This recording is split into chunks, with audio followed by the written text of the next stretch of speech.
Сайн уу манайхан. Өнөөдөр та нартай 2026 онд гарсан Паван нэртэй уран сайхны киног задлан хүрэхээр шийдлээ. Үнийг хэлэхэд нэг тийм тайван хэмнэлтэй үйл явдлууд нь хоорондоо далд байдлаар уялдаа холбоотой кинонд дуртай хүмүүс байвал баг киногоо шууд Netflix-ээс бүрэн хийхээр үзчихвэл зүгээр санагдсан шүү. Тус кино нь орчин үеийн Солонгосын томоохон асуудал болоод буу гадна төрөх байдалд хэд их ач холбогдлогддог нийгмийн хандлагыг сүрж хүний дотоод сэтгэлийн гуай сайхныг маш уран тансаг байдлаар гаргаж өгснөөрөө онцлог бүтээл юм. Гол дүрүүдэд Гуа Сун, Мун Саммин, Бён Йохон нар тоглож дөрүүдийн сэтгэл зүйн онцлогийг бүр үнэхээр тултлан гаргасан байна лээ. Одоо бүгдээрээ кинонд орцгоё. Нэр манай сувгийг subscribe хийж мөн киног үзэхээс өмнө лайк, комментээр бөмбөгдөж үзснийхээ дараач комментоор тогтмол сэтгэлдээ хуваалцдаг үнж үзэгчдэд үргэлж баярлж явдаг шүү. Энэ удаагийн дугаарыг Unitel Group ивэнтэтгэж байна. Нэг л мэдхэд намрын үйлрэл хаяанд ирж юу юугүй ажил хичээл сургуульд орох цаг боллоо. Харин та яг энэ үеэр гар утсаа шинжлэх талаар бодож яваа юм шүү дээ. Тэгвэл танд маш чухал нэг мэдээллийг дуулгая. Та Tokyo аппликейшнаар лизингийн эрхээ шийдүүлээд Unitel-ээс өөрийн хэрэгцээнд нийцэх гар утсыг худалдан авснаар дараах давуу талуудыг эдлэх боломжтой боллоо. Үүнд худалдан авч буй гар утасны загвараас хамааран жилийн турш ашиглах Unitel-ийн 360 ГБ хүртэлх дата билэг, мөн M-Book, M-Music үйлчилгээг жилийн турш үн төлбөргүй ашиглах эрхүүд багтсан байна. Товчхондоо бол Unitel-ийг сонгосноор жилийн турш дататай шинэхэн гар утас таних болох өгөөд танд санхүүгийн тусламж хэрэгтэй бол Tokyo аппликейшнаар харгалзах зээлийн эрхээ шийдвэрлэх боломжтой. Түүнчлэн онлайн худалдан авалт хийж Tokyo аппликейшнаар гар утсаа хүргүүлж авсан тохиолдолд дагалдах датагаа 2 дахин нэмэгдүүлэх боломжтой гэдгийг дуулгахад таатай байна. Unitel-д худалдаалагдаж буй гар утасны мэдээлэл болон Tokyo аппликейшн татах холбоосыг description хэсэгт орууллаа. Unitel Group төрүүлж айлхна.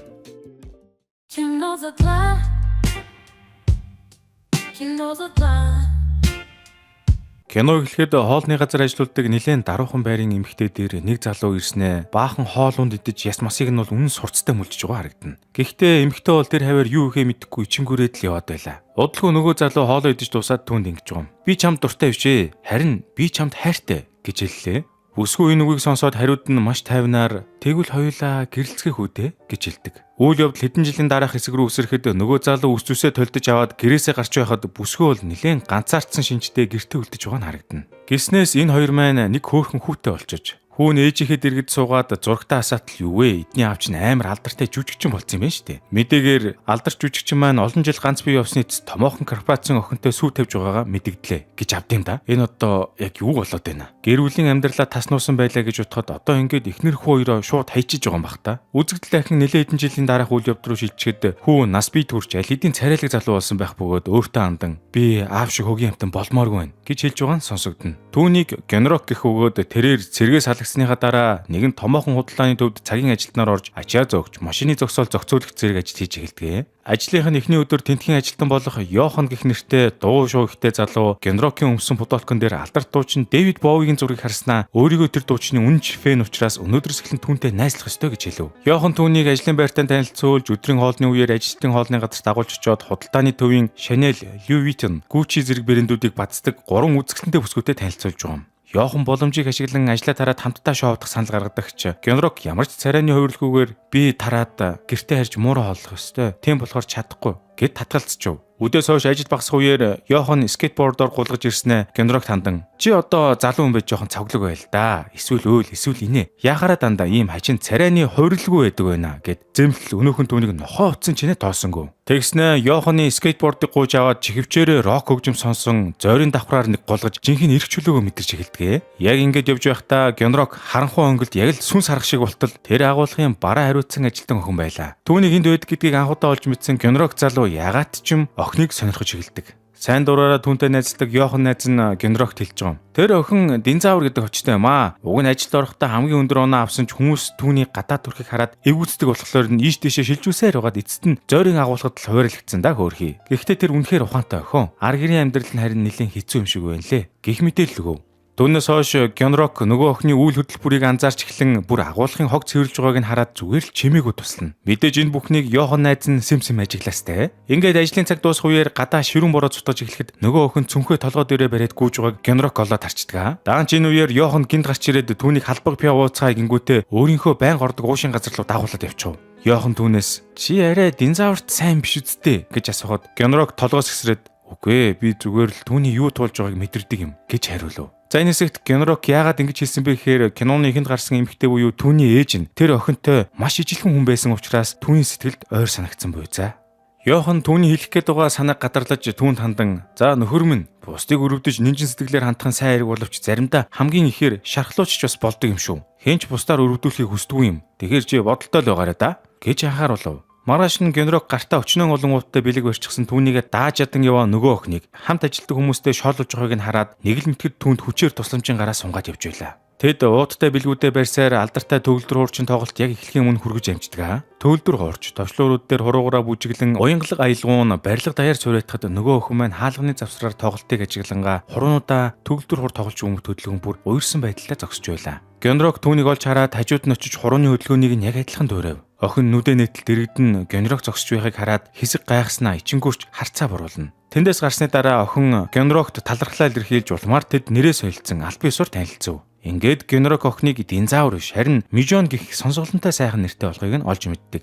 Тэрээр Мижоноос тэр төгөлдөр хуурын бүтээлийг яаж мэддэг болсон талаар асуухад Мижон өөрийгөө радио сонсох дуртай. Ялангуяа сурчлага бараг явдаг болохоор нь FM 93.1-ийг үргэлж сонсдог тухайга хуваалцжээ. Даанч тэднийг хамт олгож явах үеэр нь ганган худалдагч өсгөө хурч ирээд Мижоныг үргээгээд тайчдаг. Оройн Йохан залуу Генрок болон 3 худалдагч өсгөөг баарнд дагуулад очлоо. Бүсгүүчүүд Йоханаас "Чи нэрээ загирлын хүн юм уу? Хүмүүс чамайг эзний хүү болохоор ажил дээр юу дуртайгаа хийдэг гэж ярьдаг" энтэр гэхэд өнөөх нь "Тийм үү? За та нар юу дуртайгаа л бодцгоо" гэж хэлээд энэ яриа нэх газар авсангүй. Харин бүжгийн талбайн гол зогсох Генрокийн бодолд зөвхөн Мижоны хэлсэн үгс ахин дахин хөөрч байв. Гэртээ очиод Генрок Мижоны дурдсан бүтээл болох нас барсан гүнжид зориулсан паван зохиолыг сонсоод бүжиглж байгаа нь харагдана. Маргааш өдрийн хоолны үеэр тэр олны харцыг үл тон тавхтай хоолой барьсаар Мижоны ширээнд сууж гэрээсээ авчирсан хоолыг нь сониучрахж эхэлтэл Мижон олны анхаарлын төвд байхыг төвчж чадлаггүй. Хамаг юмаа хамаад тэндээс зугтах шахам гарч одов. Ганган худалдагч нарын нэг нь Генрокт жаахан талтай байдаг бөгөөд Йохан найзаас нь тэднийг ямар холбоотой болохыг асуухад Йохан асуудлаас болохын тулд тэднийг зүгээр л холын хамаатнууд гэд худлаа хэлчихдэг. Оройн Йохан Генрокийг дахиад нөгөө байнга очдог уушийн газраа урлаа. Товлсон цаг болж хаалганы хонх дуугарах чимээнээр Генрок эргээд тартал тэнд нь Йохан биш харин Мижон бүсгүй гэгээн дүрээрээ зогсож байв. Аль аль нь гүн банталтанд орж араас нь Йохан орж ирээд найзыгаа Мижонтой илэн далангуу ярилцах боломж олохыг хүссэнэ дуулгана. Ингээд Мижон Генрок хоёр өөд өдөөсөө харан сууж Генрок ч өөрийнхөө талаар ярьж эхэллээ. Тэрээр ингэж байгаа юм. "Би цаашид хэрхэн амьдрахаа мэдэхгүй байнга санаа зовж явдаг юм аа. Цэргээс халагдсныхаа дараа интернетээс туйлын туяаны нэвшлэг олж үзсэн. Тэр мөчөөс эхлэн Исланд руу явж туйлын туяаг өөрийн нүдээр харах мөрөөдөлтэй болсон. Тэгээд худалдааны төвд ажилд орж аялалдаа зориулаад мөнгө цуглуулж байгаа." Гэхэд уушийн газрын эзэн болон Йохан хоёр түүний ярианы чадварыг мэл гайхаж эхэллээ. Тэрээр үргэлжлүүлэн "Би уг нь модерн бүжиг бүжгэлдэг байсан ч одоо тэрийгэ болсон" гэж хэлэхэд Мижон түнд "Төр зуур хурдан тахиж яваа мориноосоо буусан гэж төсөөлөд үзээрэй. Америкийн индаанчууд хол замд хурдтай тахиж яваад хаяа гинт зогсоод эргэж хардаг гэсэн. Тэд өөрсдөө эсвэл морио амрааж байгаа биш харин сүнсээ араас нь гүйцэж ирэхийг хүлээдэг гэсэн. Сүнс нь гүйцэж ирсний дараа дахин морддог гэж би сонссон юм байна" гэж хэлв. За энэ ярианаас эхлээд Генрок энэ охиныг бусдаас өөр онцгой сүнстэй юм байна гэж мэдэрч эхэлдэг. Тэр орой Мижон Генрок хоёр FM 93.1 дээр явдаг хөгжмийн талаар ярилцсанаа. Ингээд уур амьсгал сайхан болж байтал гинт Йохан тэр хоёрыг каркороо хүчээр дагуулж яваад өөрийнхөө дуртай дуунуудыг дуулж эхэллээ. Эцэст нь тэд гэртээ харихаар болж Генрок Мижоныг гэрт нь хүргэж өгдөг. Маргааш нас нь Мижон ер бусын цовоо цэрэглэн байх боллоо. Хөөрч догдолж гүүж яваад унаж гарандаа шарх авсан ч тэр ад жаргалтай хэвээр л байлаа. Ажил дээрээ ирээд өндөр тавир дээрх бараандаа хүрч чадахгүй зогсож байхад нь гинт Генрок хурч ирж түүнд туслан гарандаа шарх авсан байхыг анзаарав. Хэн нэгэн өөрт нь ингэж анхаарал халамж тавихыг мэдрээгүй удсан Мижоны сэтгэл айжмаар дулаацаж өөрийн гадаад төрхөндөө хүртэл анхаарч эхэлдэг. Гэвч лифтэнд Генрокийг сонирхдог ганган худалдагч өсгөөтэй таарсан Мижон буцаад өөртөө итгэлгүй нэгэн болж хуурнаа. Тэр орой ажил тарах үеэр ширүүн бороо зутгаж Мижон дахиад л бороонд норон ганцаараа алхаж байв. Гэтэл Генрок түүний араас гүйж ирээд хүчээр шүхрэндээ оруулан яагаад шүхргүй явааг нь асуутал Мижон "Хүмүүс миний шүхрийг авчдаг юм уу? Тэд нартай уулзраа олж байснаас ганцаараа нороод явсан дээр" гэхин тэр.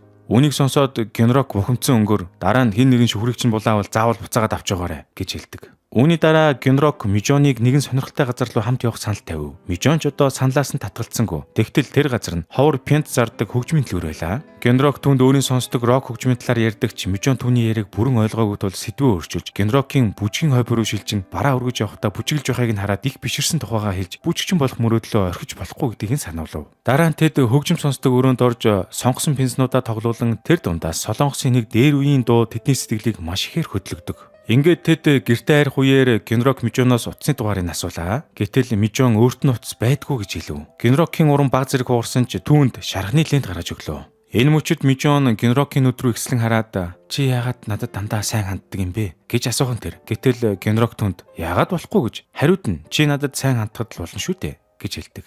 За энэ өдрөөс хойш Мижон Генрокт улаан лолид рүүгөөд хамаг сайнаараа л хандхыг хичээж эхэлж байгаа юм. Мөн Йохан Анд нь Генрок тэр хоёрын харилцааг дэмжихээр хувийн хэрэгцээндээ ашиглах станц хүртэл бэлдэж өгч мөгөөд бас хөөрхөн байгаамаа. Ингээд мань хоёр ажлын цагаар зөвхөн өөрсдөд нь зориулсан станцаараа байнга холбоотой байх болов. Зав чөлөөтэй үедээ дээвэр дээр уулзаж ярьцдаг боллоо. Нэг удаа дэлгүүрийн дэгжин худалдагч нар Йохан, Мижон, Генрок нарыг оройн хоолнд өрөв. Хоолны үеэр тэд Мижоныг хамаг арын ажлыг чимээгүйхэн нурандаа үрж өөрсдийнх нь ажилд маш их тусалдаг гэдэргээд магтаад байгаа болтой. Удалгүй ярианы сэдв өөрчлөгдөж тэд Генрокийг ямар охинтой уулзаад байгааг нь шалгаж эхлэв. Генрок нэрийг нь шууд хэлээгүй ч Мижон руу нэг харснаа. Нэг охин бий. Тэр бусдаас тэс өөр. Үзэсгэлэнтэй бас үннээрээ хүн. Түүнтэй хамт байхдаа би яг л өөрийнхөө байж хүссэн бүхнээ хэлж ярьдаг болсон гэж хэлээд баг сэтгэлээ ичлэх гэж байтал нь гэнэт Йохан гэж нэг юм түүний яриаг тасалж яг үнэндээ тэр надтай уулзж байгаамаа гэж хэлээд Генрокийг үнсээд айчив. Яаж галзуурч байгаа юм бол доо гэтэл Йохан Мижоны царайг ажиглаж хувийн харилцаагаа хамт ажилладаг хүмүүстэйгээ мэдгэдгийг хүсэхгүй байгааг нь гадарсан учраас ийм арга хэмжээ авахаас өөр арга байгаагүй юм байх уу?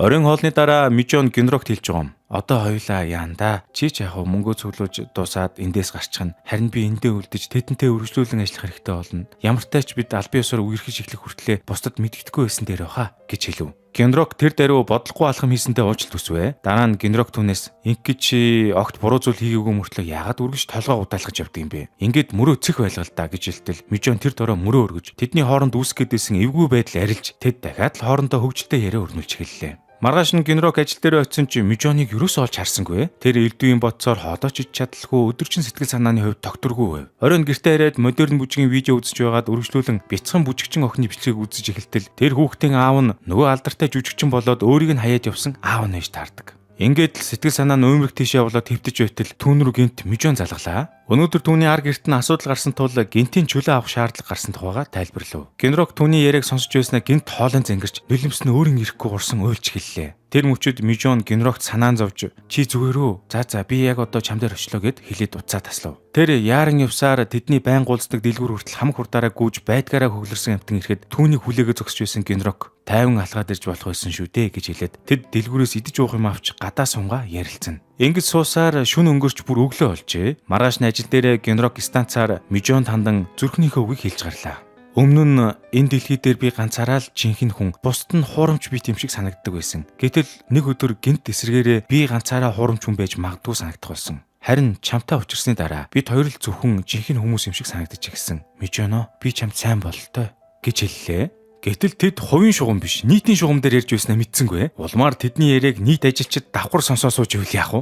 Мижон хариуд нь "Би ч гэсэн чамд сайн" гэж хэлэхэд бүх ажилчид тэдний харилцааг олж мэдэн бүр тэдний өмнөөс баярлаж догдолж эхэлж байхан тэр. Ажил тарах үеэр ганган худалдагч бүсгүүчүүд тэдний тухай ярилцаж Генрокийн хэлсэн үгэнд үнэхээр сэтгэл хөдлсөн тухайгаа хуваалцахад Генрокийг крашлдаг бүсгүй ямар ч сэтгэл хөдлөл үзүүлсэнгүй. Яг тэр үед лифтний гадаа алга онгойлоход Мижон гадаан зогсож байлаа. Тэгтэл нөгөө атаархуу бүсгүүч нь уруулын будгаа гаргаж ирээд хүчээр Мижоны урал дээр түрхэнгээ "Одоо найз залуутай усан юм чинь гадаа төрхөндөө арай илүү анхаардаг бол" гэж мэгээд түүнийг ёжлохын тэр. Энэ удаа харин Мижон урд өмнөхөөсөө илүү зориг гаргаж бүсгүүд хандан "Ингэхээ болж үз. Чи ганцаараа бусдаас онцгой хүн биш шүү" гэж хэллээ. Гэтэл түүний үгийг сонссон бүсгүүд зочирдсондоо лифтний хаалга хаагдах хүртэл юу ч хэлж чадсангүй. Ажил тарсны дараа Генрок босон явдалд өөрийгөө буруутгаж байгааг хараад Мижон уур амьсгалыг зөөлрүүлэхийг оролдоно. Тэрээр өөрийн утас судалж авдаггүй шалтгаанаа ингэж тайлбарлав. "Ээж минь нас барсан, аав маань хүнд өвчтэй. Би бас доороо 2 эрэгтэй дүүтэй. Тийм болохоор үр зээл нэгсэн хүмүүсийн дуудлага тасардгүй юм аа" гэж хэлнэ. Эцэст нь Мижон Генрокоос "Чи надад үнэхээр сайн юм уу?" гэж асуулаа. Генрок эргэлзээнгүйгээр тийм гэж хариулахад Мижон баярлаж тэд хамтдаа бадминтон тоглоцоохоор болно. Ер нь бол тэд хоёулаа гайхалтай сайн тоглогчд байв. Тоглолт ширүүн өрсөлдөөнтэй байсан ч тэдний аль аль нь үнэхээр ад жаргалтай байлаа. Ингээд тэр өдрөөс эхлэн энэ хоёр маань албан ёсоор хосууд болдог. Нэг өрөө Йохан ганцаараа нөгөө байн гордог уушийн газартаа арх угаа сууж байв. Уушийн газар нам гүн байсан тул тэр эзэнтэй нь яриа өднө. Йоханы бодлоор хайр үлгэр шиг ад жаргалтай төгсгөлтэй байх нь ховор ажээ. Тэрээр ингэж юм. Үнсгэлжин хүртэл хүүхэдтэй болоход ханхун өөр эмэгтэйчүүдтэй уулзаад хаяад явцдаг. Тэгсэн ч үнсгэлжин хүүхэдтэй хаяад явж чадахгүй. Түүний хүүхэд нь их хоол голдог, зөвхөн ээжийнхээ хийсэн кимчиг иддэг. Нэг өдөр үнсгэлжин хөргөгчөөд үртэл кимчи ийгээд ямар ч гэрээсэл үлдээлгүй амиа хорлсон. Хажиргалтай нь ээжигээ өгснийг мэдсэн хүүхэд нулимс ч унгалгүй, гонглсон ч шинжгүй байснаа өлсөд хөргөчөө онгоолгож ээжийнхээ хийсэн кимчиг харах мөчтөл тэсгэлгүй уйлсан гэдэг. Гэт нэг эвгүй түүх ярьж эхэллээ шүү. Уушин газрын эзэн түүний яриаг сонсоод юм хэлээгүй ч түүний ярьж буй хүүхэд нь үнэндээ Йохан өөрөө байсан гэдгийг гадарлаж байсан юм. Удалгүй Мижоны дэмжлэгээр Генрок түүний өөртөө зориулж нэгсэн цэнхэр ноосн цамцыг өмсөд модерн бүжгийн сургуульд элсэх шалгалтанд ордог. Тэд дараа нь алсыг харагчанд хамт сууж Генрок Мижоны гарыг зөөлөн атхан түүнийг үнсэх гэж оролдоход Мижон толгоогоо өөр тийш нь эргүүлчихв. За тэр жагуу хэсэг хугацааны дараа Йоханы төрсөн өдөр тохиолоо. Тэгсэн мань дээр дахиад л ганцаараа уугаад уушин газрын эзэнтэй хэд гурван үг солио сууж байв. Уушин газрын эзэн түүнээс асууж байгаа юм. Ингэхэд чиний гэр бүл зохиох нас чинь болчлоо. Юм хүн бодож байна уу? Ухааны юм асуудал өнөөх нь. Би олон хүнтэй авчирч байлаа. Бүр нэг эмэгтэйтэй гэрлэж үтсэн. Гэхдээ бүх зүйл нурсан. Би харилцаагаа аварж үлдэхийн төлөө чадах бүхнээ л хийсэн. Эцэст нь салсан юм да гэж гонигтайхан хариулв. Ингээд Йохан тэнэглэлийн нэвтэр дээрээ ад жаргалтай төсөл гэж байдгүй хэмээн бичнэ. Йохан одоо л залуунаас хайрын тухай роман эхлүүлсэн байх бөгөөд Генрок Мижон хоёр найз нь түүний бүтээлийн гол дүрүүд байлаа. Энэ зур харин Генрок Мижон хоёр нь Белун дээр хідэн лаазаогоо дасааж байгаа нь харагдана. Дараагийн мөчөд Йохан уушин газар эзэнтэй үргэлжлүүлэн ярьж байтал гэнэт гэрэл унтарч харанхуй боллоо. Тэгсэн Генрок Мижон хоёр Белуэрэн орж ирээд түүнд төрсөн өдрийн мэд хүргэн дуудуулж эхэллээ шүү. Ашгүй Йохан энэ удаа төрсөн өдрөө ганцаардалгүй тэмдэглэн найзуудтайгаа мөрөөдлийнхээ тухай ярилцсан. Йоханы хувьд одоо өвчж байгаа ном нь сайн борлогдож ус орон даяар уншигчтайгаа уулзсан нэтэргээд гэгэн ярих бол Мижон харин хурдхан шиг эмээ болоод энгийн тайван амьдрахыг мөрөөддөг гин шүү. Генрокийн хувьд мөрөөдөл нь угаасаа тодорхой байсан. Тэр Исланд руу явахыг хүссэн хэвээр байгаа ч одоо бол Мижонтой хамт явахаар болсон гэлээ. Хоол идэж дуусаад мань гурван хамтдаа гэрийн зүг халахцгаав. Энэ үеэр Генрок модерн бүжгийн сургууль тэнцэнэ дуулахад тэд их баярсан ч сургууль нь худалдааны төвөөс нэлээд хол байдаг тул цаашид өмнөх шигээ ойр ойрхон уулзч чадахгүй болсон нь харамсалтай. Маргааш нь гинт Йоханы аавын талын хамаатнууд бололтой хитэн баян хатагтайнаар мань нэрийг ажил дээр нь хайж ирээд аав нь түүнийг Солонгосоос явахыг хүсэж байгаа мэдээг дамжуулдаг. Ингээд утгахлаар Йоханы ярьсан ээжигээ алдсан хүүхийн түүхэн яг үнэндээ өөрийнх нь амьдрал байсан бөгөөд улмаар Йоханы дотор асар их зөрчилдөөн үүсч сэтгэлээр унаж Генрок болон хамгал өөрийн найз гэж боддог хүмүүс рүүгээ сэтгэлээ удлахаар залгаж эхэлдэг. Даанч Генрок шинэ оюутнуудын танилцах уулзалт дээр байсан тул уцаа авсангүй. Дараа нь Йохан уушин газрын эзэнтэй ярилцахыг хүссэн ч өнөөх нь маргаашийн хоолны орцоо бэлдээд завгүй байлаа. Эцэст нь ганцаардсан Йохан амиа хорлох оролдлого хийсэн байв. Аз улж жочдуудлын ажилтнууд түүнийг цаг тухайд нь олж эмч нар түүний амийг аварч чадсан ч Йохан яг л ургамал шиг мдээгүй төлөв байдалд шилжсэн байдаг.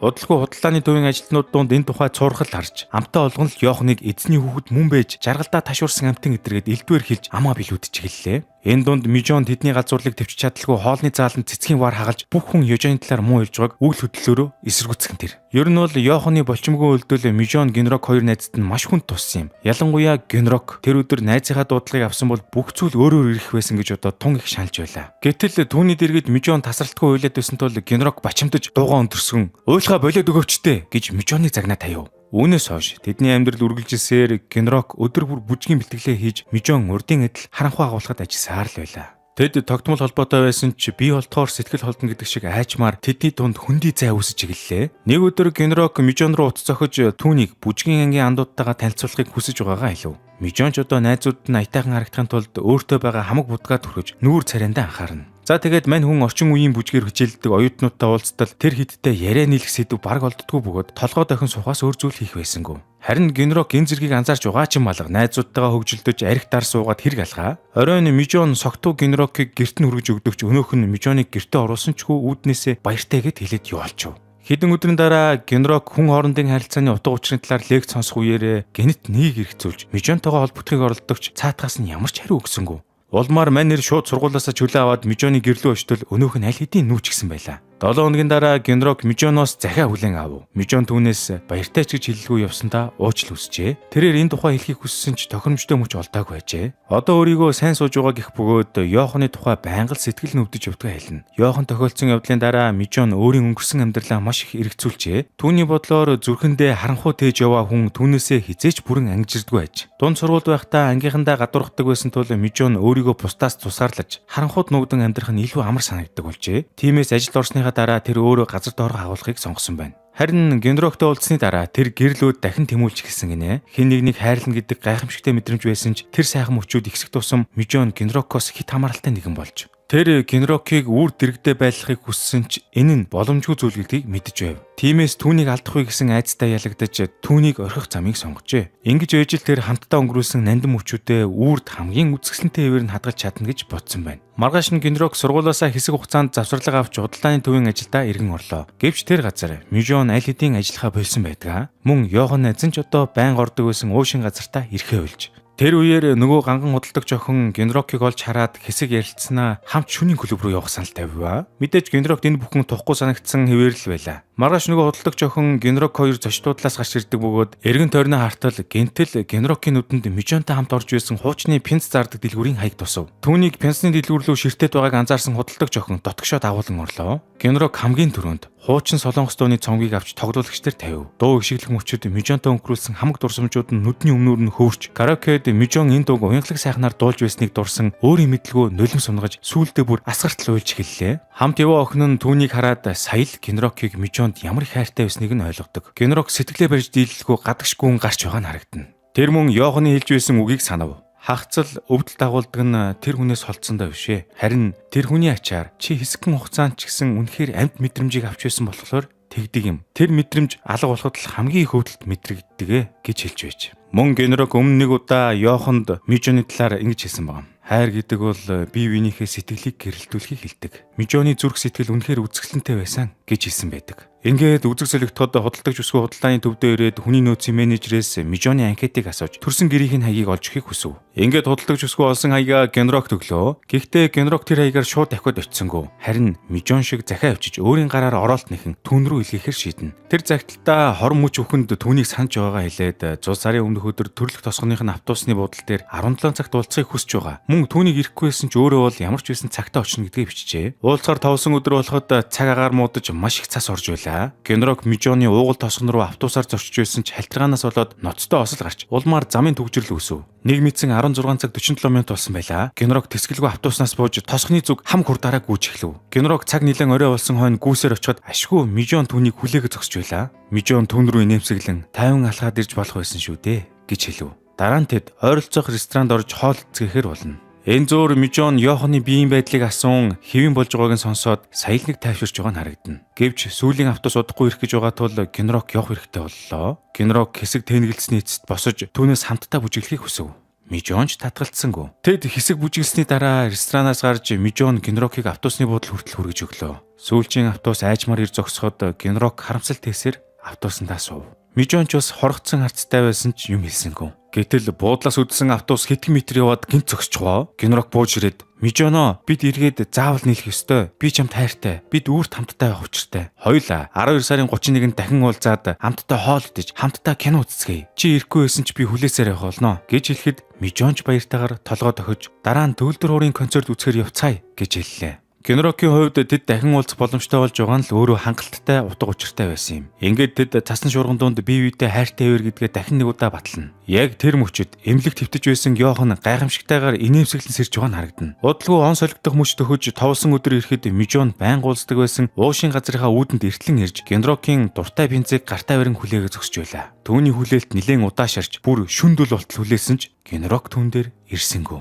5 жилийн дараа Йохан залуу маань бүрэн эдгэрч алдартай зохиолч болжээ. Тэр Дэвид Боуигийн зурагтай цамцаа өмсөн радиогийн нэвтрүүлэгт оролцож байв. Йохан үзэгчдэд саяхан дуусгасан шинэ номоо танилцуулж, хоёр найзынхаа хайрын түүхээрч бичсэн гэдгээ хуваалцлаа. Өмнө нь тэр хороогоос юу ч хүсэд нэмэргүй гэж боддог готон үзэлтэй хүн байсан ч хоёр найзынхаа ачаар аврагдаж тэдэнтэй хамт өнгөрүүлсэн өдрүүд нь амьдралын хамгийн нандин үе болж үлдсэн аж. Харин Мижон одоо бол цэцэрлэгийн багш болсон байх бөгөөд хамт ажилладаг хүмүүстэйгээ ойр дотн харилцаж нүүрэнд нь үргэлж инээмсэглэл тодордог болжээ. Тэр өөрөө түүнд Йоханоос нэгэн илгээмж ирв. Дотор нь түүний бичсэн нас орсон күнжид зориулсан Паван нэртэй шинэхэн ном байлаа. Мижон шууд л номыг нээн уншиж эхлэв. Номын ихэнх үйл явдлууд нь өөрт нь танил дотн санагдсан ч сүүлийн хэсэг нь харин огт өөр түүхийг өгүүлж байлаа. Тэр шөнө халтиргаа гулгаанаас болоод Генрокийн сууж явсан тосгоны автобус ачааны машинтай мөргөлдөн ноцтой осол гарчээ. 3 сарын турш нөхөн сэргээ хэмжлэгээ хийлгэсний эцэст Генрокийн биеийн байдал эргээд хэвэн болсон ч тэрээр зарим ой санамжаа алдсан байв. Нэг өдөр тэр байнга ордог байсан уушийн газрын хажуугаар өнгөрөхдөө шон дээр наасан концертын зарыг олж хардгаа. Түүний сэтгэлд энэ бүхэн бүдэг бадхан дотн санагдсан тул манер концерт болж байгаа газар руу яваад очлоо. Төгөлдөр хуурын аялгау эхлэхэд тэр нүдэн анин хуруунуудаа хөдлөж эхлэв. Харин нүдэнэт л хажууханд нь яг адилхан хөдлөн хийж буй нэгэн бүсгүйг олж хардаг.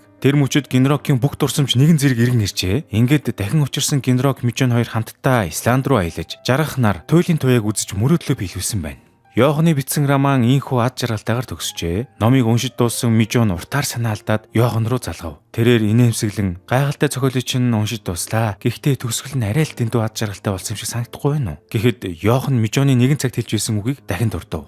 Америкийн уугуул индаанчууд морь унанд ахиж явахдаа заримдаа зогсож араас нь хоцорсон сүнсээ гүйцэж ирэхийг хүлээдэг гэж хэлж байсан байхаа. Магадгүй түрхэн зур буугаад үлдсэн генерок хэн нэгнийг хүлээж байгаа хаа гэж хэлв. Үнэн хэрэгтээ генерок маань 5 жилийн өмнө тэр нэгэн цастай шөнө автобус ослоход нас орсон юмсанжээ. Үзэгдэл солигдоход Мижон ганцаараа нэгэн модны тэргэд очисон байв. Тэрээр модон дээр өлгөөтэй байх Йохан генерок хоёртой авахгүйсэн зураг ширтэнгээ генерок тандан түүнийг хизээч мартаагүй гэдгээ хэлнэ. Өнгөрсөн 5 жилийн турш тэр сайн сайхан амьдрахыг хичээж генероктой өнгөрүүлсэн мөчүүдэд үргэлж нандинсаар иржээ. Магадгүй хизээ нэг өдөр тэд дахин олзох байх. Тэр өрөө Мижон уушин газартаа очиод гитар тоглож буй Йоханыг олж харнаа. Гитарын намуухан аялгау ихшлэх зур кино маань төгсдөг. Энэхүү чимээгүй илэмжтэй Паван кино бол орчин үеийн солонгос кинонуудаас яахын аргагүй онцгорч гарч ирсэн юм. Хэдийгээр үйл явдал нь зарим талаараа танил хэвшүүл мэт санагдах боловч найруулагчийн дүрслэл зураг авалт нь үнэхээр киноны далд утга санааг уран нарийн дүрсэлсэн байдаг. Кадр бүр нь үзэгчийн сэтгэлд хүрч энгийн агшнуудыг хүртэл онцгой утга агуулгатай болгож хүн хоорондын халуун талаан сэтгэлийн хүчийг тодтогч өгсөн нь гадаад дүрхийг дээгүүр тавьдаг нийгмийн ядмагхан үзлийг чимээгүйхэн шүүмжилж чадсан байгаа биз. Найруулагчийн илэрхийлэхийг зорьсон гол санаа нь ямар ч цаг үед хайр гэдэг гадна төрөх биш, харин бие биенээ ойлгох сэтгэлийн тэнцвэр дээр тогтдог гэдгийг харуулахыг зорьсон мэт байгаа юм. Хэдийгээр энэ түүх гунигтай төгсдөгч залуунаас хайр сэтгэлийн үн цэнийг хамгийн зөөлөн бөгөөд уянгалан өнгө аясаар өгүүлж чадсан нь гайхалтай. Өнөөдрийн кино задлан маань үүгээр өндөрлж байна. Бидний контентийг шимтэн үздэг та бүхэндээ баярлалаа. Сэтгэлдээ комент хэсэгт үлдээгээрэй. Дараагийн дугаар тун утгагүй шүү.